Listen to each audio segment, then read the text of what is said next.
पंचगंगा, दूधगंगा, वेदगंगा त्याचबरोबर कृष्णा आणि वारणा या नद्यांची पाण्याची पातळी कमी व्हायला तयार नाही। जवळजवळ 15 दिवस झालं पिकं पाण्याखाली आहेत आणि या पिकांचं संपूर्णपणे नुकसान झालेलं आहे। ही पिकं आता हाताला लागत नाही।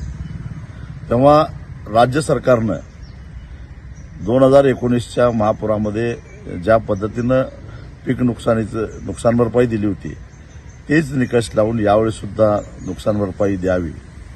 त्याचबरोबर महापूर ओसरल्यानंतर सुद्धा दीर्घकाळ पाणी रेंगाळायचं कारण म्हणजे केवळ आलमट्टी किंवा हिप्परगीचा विसर्ग कारणीभूत नसून तर त्याच्याबरोबर महाराष्ट्र आणि कर्नाटकामध्ये नद्या ओलांडणारे जे काही पूल आहेत आणि त्या पुलावरच्या दोन्ही बाजूला जे भराव आहेत ते भराव सुद्धा तितकेच जबाबदार आहेत। तेव्हा हे जे भराव असणारे जे पूल आहेत त्या ठिकाणी पिलर उभा करून हे पाणी पात्राबाहेर पडलेलं पाणी पास व्हायला काहीतरी व्यवस्था केली पाहिजे आणि यासाठी महाराष्ट्र आणि कर्नाटक राज्य सरकारनं एकमेकाशी समन्वय साधून त्याच्यासाठी एक कृती आराखडा तयार करण्याची आवश्यकता आहे।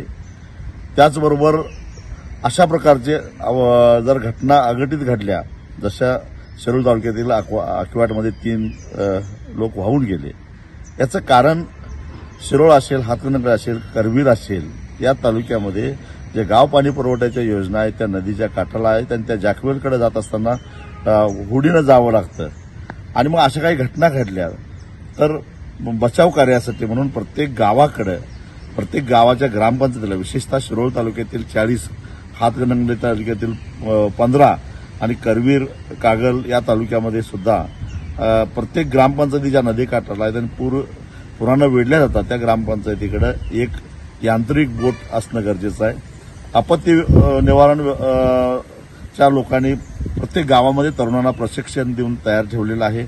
तर प्रत्येक ग्रामपंचायतीच्या मालकीचं जर का यांत्रिक बोट असेल तर निश्चितच बचाव कार्य अधिक सुलभ होतं। अकिवाटच्या घटनेमध्ये जर ग्रामपंचायतीकडे यांत्रिक बोट असते तर कदाचित अजून 1-2 लोकांचा जीव वाचला असता।